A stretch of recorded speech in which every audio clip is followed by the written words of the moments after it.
இறக்கையுள்ள குஞ்சு இது, கூடு ஒன்றும் தேவையில்லை. புத்தியுள்ள பிள்ளை இது, கெட்டு நிக்க போவதில்லை.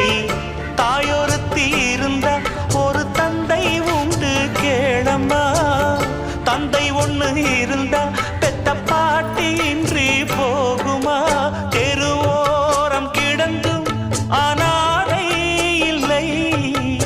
உறவென்னை வெறுத்தால் தினம் தருவேன் தொல்லை. கெட்டாலும் பட்டாலும் உன் பேரந்தான். என்னடி ஞான பெண்ணே, உண்மை சொல்லடி ஞான பெண்ணே. நடந்தால் 2 அடி, இருந்தால் 4 அடி.